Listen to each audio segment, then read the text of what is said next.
कृष्णा प्रभु जी। हरे कृष्णा सभी को। अ, आज का जो टॉपिक आभा को मिला है, डेफिनेटली बहुत इंटरेस्टिंग है और जो भी होता है भगवान की मर्जी से होता है। आभा के लिए टॉपिक जो है वो इस टॉपिक पे बोलने के लिए आभा के पास बहुत कुछ है। इनफैक्ट सभी के पास बहुत कुछ है, बिकॉज़ एक क्रोध ऐसी चीज़ है ना, हम दुनिया में सब चीज़ें अभी तक स्पिरिचुअल लाइफ में आके कंट्रोल कर पाए हैं, लेकिन ये क्रोध ऐसी चीज़ है ना, एक बार निकल जाता है और बाद में रियलाइज़ होता है कि अरे हम तो सकारात्मक सोच रखते हैं, हम तो स्पिरिचुअलिटी में है, हम लोग कैसे गुस्सा कर सकते हैं। लेकिन गुस्सा क्या है ना, एक तीर है, वो एक बार अगर निकल गया तो वो वापस नहीं आ सकता और बस मामला बिगाड़ के ही वापस आपके पास आएगा, अगर आएगा भी तो शुरुआत इस तरीके से है। पहली बात, आभा ने थोड़ी खोजबीन करी, ज्यादा टाइम नहीं मिला लेकिन थोड़ा बहुत खोजबीन करने से एक अच्छी अच्छी बातें मिली। जो गुस्सा है उसका, वैसे ये गुस्सा नहीं है। गुस्सा जो होता है, जैसे माँ अपने बच्चे पे गुस्सा करती है ना, वो होता है गुस्सा, जिसमें कोई भावना नहीं होती। जस्ट दैट आप बच्चे को कह रहे हैं why you are not doing this, why you are not studying, why you are not eating. बच्चे को भी पता है, माँ को भी पता है, इससे किसी का नुकसान नहीं है। ठीक है, एनर्जी वेस्ट होती है लेकिन उससे किसी का नुकसान नहीं है। बट गुस्सा और क्रोध दो अलग चीजें होती है। गुस्सा जो होता है, जैसे माँ अपने बच्चे पे करती है, पिता अपने बच्चे पे करता है, दोनों एक टाइम के बाद में नॉर्मल हो जाते हैं। क्रोध ऐसी चीज होती है जिसके साथ में अहंकार भरा हुआ होता है। तो गुस्सा प्लस अहंकार इज इक्वल टू क्रोध। तो हमें ये जानना बहुत जरूरी है। दूसरी चीज, एंगर। क्रोध को एंगर कहते हैं। एंगर के ए के आगे अगर हम डी लगाते हैं तो ये बन जाता है डेंजर। तो anger is equal to danger, we all know that. तो आज की स्थिति को देखते हुए ये टॉपिक जो है क्रोध वाला, ये बहुत रेलेवेंट है, क्योंकि क्रोध ने किसी को छोड़ा ही नहीं है। सभी जानते हैं इस क्रोध ने किसी को नहीं छोड़ा। क्रोध ऐसी चीज है, जैसे ही कोई इंसान सूरजमुखी का फूल है, गुस्सा आता ही वो ज्वालामुखी बन जाता है। 1 मिनट लगता है उसको ज्वालामुखी बनने में। तो ये मतलब उसकी जो छवि है वो ऑल ऑफ सडन ऑपोजिट हो जाती है। तो मतलब गुस्सा जो आप समझ सकते हैं कि क्या, कहाँ सूरजमुखी और कहाँ ज्वालामुखी। तो हमें ये बात चिंतन करनी चाहिए कि हम सूरजमुखी बन के रहना चाहते हैं या ज्वालामुखी। ठीक है। दूसरा, अ, गुस्सा इज बेसिकली, हम इसको समझे कि गुस्सा है क्या। It's a kind of emotion होता है। ये एक इमोशन है। ये इमोशन भी कोई छोटा मोटा इमोशन नहीं है। ये एक बहुत ही तीव्र इंटेंस इमोशन होता है।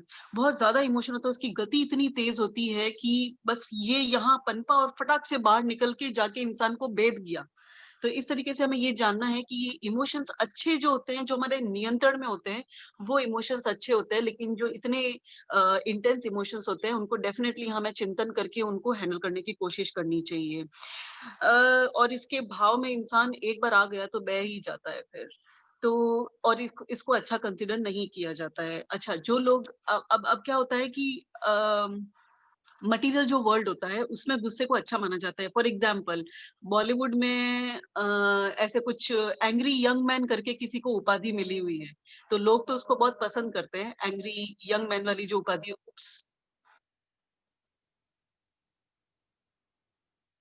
एक सेकेंड, सुनाई दे रहा है प्रभु जी? प्रभु जी सुनाई दे रहा है? जी, जी। ओके। तो जैसे बॉलीवुड में जो ये क्रोध है, जो गुस्सा है, जिसको आता है उसको angry young man, it's a macho quality actually. Bollywood में ऐसा कहा जाता है, लेकिन हम तो बॉलीवुड वाले नहीं है। हम तो स्पिरिचुअल वर्ल्ड में, हम तो वो क्या बोलते हैं, मटेरियल नहीं है। हम तो इस वर्ल्ड में है जिसमें सकारात्मक बातें की जाती है, स्पिरिचुअल वर्ल्ड जिसको कहते हैं उसमें। तो हमें ये वे करना है कि हमें माचो मैन यहाँ पे किसी को दिखाना नहीं है। हमें अपना जो निर्मल भाव है वो सभी को दिखाना है और वही हमें अपने अंदर पहले इनकलकेट करना है। तो स्पिरिचुअल वर्ल्ड में इस एंगर की के लिए कोई जगह नहीं है। तो पहले हम अगर स्पिरिचुअल वर्ल्ड में आ चुके हैं तो हमें क्रोध, दूसरी क्वालिटीज, बैड क्वालिटीज के साथ साथ में इस बुरी क्वालिटी को भी कंट्रोल करना है।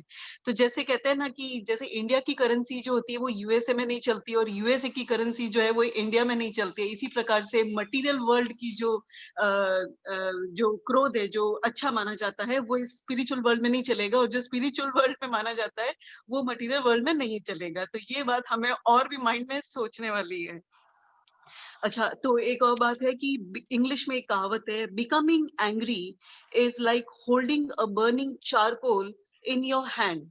Becoming angry is like holding a burning charcoal in your hand and waiting for the time to throw on a person with whom you are angry, मतलब आप अपने हाथ में एक चारकोल लेके बैठे हो, वो दूसरे के ऊपर फेंकना चाहते हो, मौका मिले और उसको फेंके, जैसे ही मौका मिले और क्रोध निकले हमारा, लेकिन आप उस बीच में ये भूल गए कि चारकोल आप ही के हाथ में है अभी, तो मतलब वो उसको नुकसान पहुंचाने से पहले हमारा हाथ जला देगा चारकोल, तो ये भी सोचने वाली बात है।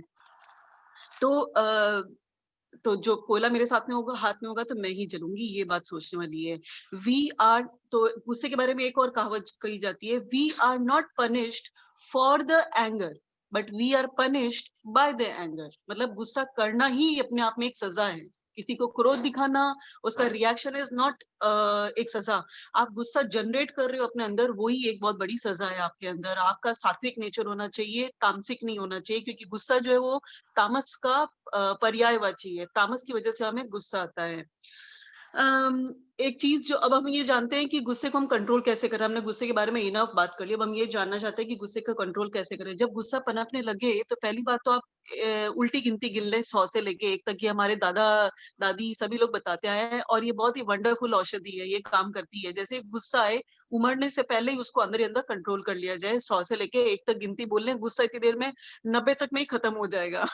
क्योंकि एनर्जी उसको गिनने में इतनी लग जाएगी कि आगे बढ़ने के लिए तो एनर्जी बचेगी नहीं। तो ये एक बहुत अच्छा तरीका है गुस्से को कंट्रोल करने के। कोई लोग पूछ रहे थे कि ये गुस्सा आता कहाँ से है? हम लोग भागवत पढ़ रहे हैं, हम सभी को पता है गुस्सा आता कहाँ से है। गुस्सा, हर चीज़ भगवान से ही उत्पन्न हुई है, तो गुस्सा भी भगवान से ही उत्पन्न हुआ है, दिखती बात है। लेकिन और भगवान को भी गुस्सा आता था, लेकिन भगवान कहते हैं 2 टाइप के गुस्से होते हैं। जैसे भगवान ने कहा यदा यदा ही धर्मस्य ग्लानिर्भवति भारत अभ्युत्थानम् अधर्मस्य तदात्मानं सृजाम्यहम्। जब मेरे भक्तों के ऊपर और संसार के जो अच्छे लोग हैं उनके ऊपर विपत्ति आती है, तब तब मैं अवतरित होता हूँ और उनको बचाता हूँ। तो गुस्सा आया तभी तो भगवान अवतरित हुए ना। तो भगवान भगवान का गुस्सा अलग चीज होती है, हमारा गुस्सा अलग चीज होती है। मतलब कहने का मतलब ये गुस्सा ना अगर अच्छी चीज के लिए हो, जैसे प्रभु जी हमें हमेशा कहते रहते हैं कि सुबह आज नहीं उठे, आज आप सत्संग में नहीं आए, तो हमें बहुत गुस्सा आता है अंदर से, नॉट ऑन प्रभु जी, खुद के ऊपर कि मैं कैसी हूँ, मैं स्पिरिचुअल लाइफ में हूँ, मैं इतना कहाँ जरूरी था रात में नहीं जल्दी नहीं सोना, लेट सोना। तो वो गुस्सा होता है जो अपने आप को इम्प्रूवमेंट के लिए आता है, जो अपने लिए आता है कि मुझे कुछ अच्छा करके दिखाना है, मुझे सुबह रोज उठ के दिखाना है, मुझे माला में बैठना ही बैठना है 4 बजे। वो गुस्सा फिर भी अच्छा होता है। लेकिन जब गुस्सा किसी को नियंत्रित करने के लिए आता है, जैसे हम पावरफुल है, हमारे बच्चे पावरफुल नहीं है, या कोई कमजोर वर्ग है, वो गरीब आदमी है, उसके ऊपर गुस्सा नहीं दिखाना है हमें, इसका मतलब वो क्रोध हो गया और वो आपका फायदा नहीं नुकसान कर रहा है। तो हमें ये वे करने की है कि हमें गुस्से को नियंत्रित करना है। तो दूसरा पहला बताया था कि 100 से लेके 1 तक गिनती गिन ले, गुस्सा शांत हो जाएगा। करके देखते हैं हम भी, आभा ने किया भी है 2-3 बार, लेकिन रेगुलर नहीं हुआ। और जब भी गुस्सा आए तो ये समझ लें कि गुस्सा जो है वो, जैसे चारकोल वाला एग्जांपल था, वो आपको बर्बाद पहले करेगा, दूसरे को बाद में करेगा, और उसके बाद में उसके बहुत बहुत बहुत रिपरकशंस होंगे। तो सारा एक बार तुलना कर लें और फिर उसके बाद अपने डायलॉग्स भी डिलीवर करें। गुस्सा करने से आपकी एनर्जी जो है वो बहुत वेस्ट होती है। उसी एनर्जी को हम स्पिरिचुअल लाइफ में हैं, तो हम उसको अपनी स्पिरिचुअलिटी बढ़ाने में, नॉलेज गेन करने में अगर लगाएंगे, तो वो सही जगह पे यूटिलाइज होगी। गुस्सा आपके रिश्तों को खराब करता है। आपके माता-पिता के ऊपर अगर आपने एक बार गुस्सा कर दिया, उनके साथ आपका रिश्ता खराब होने में 1 मिनट लगता है। सारे रिलेशनशिप्स जो होते हैं, वो हैंडल विद केयर रिलेशनशिप होते हैं। कोई भी रिलेशनशिप हो, इसलिए हमें अपनी वाणी पे नियंत्रण करना बहुत ज़रूरी है। और द मोमेंट हम अपने पेरेंट्स को हर्ट करेंगे गुस्सा करके, हमारी भक्ति ऑटोमेटिकली नीचे आ जाएगी। तो हमें ये भी चीज़ ध्यान में रखनी है। सिंपल सी बात ये है कि अगर आप सही हैं, तो आपको क्रोधित होने की ज़रूरत नहीं है, क्योंकि आप सही हैं, ओके? भगवान पे छोड़ दें। लेकिन अगर आप गलत हैं, तो आपको क्रोधित होने का हक ही नहीं है। तो इस तरीके से हमें अपनी हमारे क्रोध के पॉजिटिव नेगेटिव्स को कंट्रोल करना चाहिए। समय बहुत कम है, ज़्यादा ऑलरेडी ले चुकी है आभा, तो इसलिए कभी और इस बारे में मौका मिला तो आभा बोलेगी। थैंक यू सो मच प्रभु जी, आप हमें जो हमेशा क्रोध के, इसके पहले कभी किसी ने बताया नहीं था। पहली बात तो हम सत्संग में थे ही नहीं। We were longing for it, but कभी मिला नहीं। पता था कि क्रोध ऐसा करता है, वैसा करता है, घरवाले बताते थे, लेकिन आपने जो इस पे एम्फेसिस दिया ना, मतलब आपके आपने बाकायदा क्रोध टॉपिक बना दिया हमारे लिए कि हम जब बोलेंगे, पता है आभा को आपने ये टॉपिक क्यों दिया, क्योंकि आभा बोलेगी तो ऑफ कोर्स वो खुद एनालाइज करके पढ़ के और फिर बोलेगी, तो वो अपने लाइफ में 1% भी इंप्लीमेंट करेगी। 1 से 10% होगा, 10 से 50% होगा, तो ऐसे करते करते जो है ना हमारा मन साफ होता जाएगा, क्रोध को हम कम करते जाएंगे। So thank you so much आपको प्रभु जी ये टॉपिक देने के लिए। हरे कृष्णा सभी को, हरे कृष्णा। बहुत बढ़िया आभा जी। ये टॉपिक तो ख़ैर ऑटोमेटिकली आपको मिला। एक एक भजन भी आता है इसके ऊपर, गुरु रहमत से तर जाएगा, गुरु रहमत से तर जाएगा, ज़रा सत्संग में आकर तो देख, तेरा जीवन सँवर जाएगा। तो ऑटोमेटिकली जिसके ऊपर जो चीज़ डिपेंड करती है, वही टॉपिक उसके ऊपर आता है। अभी जितने टॉपिक आए हैं, अभी जैसे बुआ के ऊपर टॉपिक है, भजन कैसे गाएँ? अब बुआ कह सकती है टॉपिक जानबूझ के दिया है, लेकिन ऑटोमेटिकली बुआ के ऊपर आया है। तो है ना, जिसके अंदर जो है भगवान उसको वही दिलवाता है, गुरु उसको वही दिलवाता है, ये भगवान की लीला है। और इसके बाद जो आपने गुस्से के ऊपर बताया, क्रोध के ऊपर, हालाँकि बहुत अच्छी-अच्छी बातें इन्होंने बता दी। पर यहाँ पर एक चीज़ और भी संत कहते हैं, अन्य अभिलाषिता शून्यम, कि तुम अपनी अभिलाषा को, अपने क्रोध को शून्य नहीं कर सकते। शून्य नहीं कर सकते, जो इन्होंने बताया कि आपको गुस्सा आया तो आप 1 से 100 तक गिनती गिनना शुरू करो। 90 बोलते ही आपका गुस्सा ऑटोमेटिक आप थक जाओगे। तो यहाँ पर भी बताते हैं, बहुत सारे उदाहरण आते हैं कि जब आपको क्रोध आता है, तो वो क्रोध को आप कन्वर्ट कर दो। जैसे इन्होंने कहा कि अमेरिका का नोट इंडिया में नहीं चलता, इंडिया का नोट अमेरिका में नहीं चलता, दुबई का नोट इंडिया में नहीं चलता, इंडिया, लेकिन उसको कन्वर्ट करते हैं, एक्सचेंज करते हैं। एक्सचेंज कर दे तो एक्सचेंज हो जाता है। तो ऐसे ही जब आपके अंदर क्रोध है, तो उस क्रोध को आप एक्सचेंज करो। एक्सचेंज कैसे करो? उस क्रोध को सेवा में लगा दो। जैसे कि आपने खुद बताया कि अपने ऊपर गुस्सा आता है कि यार आज सुबह मैं क्यों नहीं उठी, मैं जप में क्यों नहीं गई, मैं सत्संग में क्यों नहीं। तो वो क्रोध जैसे हनुमान ने किया, हनुमान को क्रोध आया, तो उसने क्या किया? प्रभु की सेवा में लगाया, लंका जला दी। हमको क्रोध आना चाहिए, यार आज मैं 4 बजे नहीं उठी, चल आज मैं एक सेवा करती हूँ, आज मैं 4 बजे नहीं उठी, आज मैं 4 नए लोगों को जोड़ती हूँ, अपने आप को दूंगी कैसे भी सजा। आज मैं आज मैं सत्संग में नहीं गई, आज मैं दोपहर का लंच नहीं खाऊंगी, आज मैं सुबह का नाश्ता नहीं करूंगी, आज मैं शाम को सत्संग में नहीं गए। आज हमारे गुरुजी के पास बहुत सारे लोग ऐसे आते हैं जो सुबह सुबह दर्शन करने नहीं पहुंच पाते ना, तो वो कसम खा लेते हैं, आज गुरुजी के दर्शन नहीं हुए, आंख लगी रहेगी, क्यों? 4 बजे सुबह का उनका सत्संग का टाइम होता है, नहीं उठे, आज पूरा दिन खाना नहीं खाएंगे। जितने बजे भी आंख खुली, 10 बजे, 11 बजे, गुरु जी के बाहर जाके दरवाजे पे चिल्लाएंगे, प्रभु जी भगवान की जय, प्रभु जी भगवान की जय।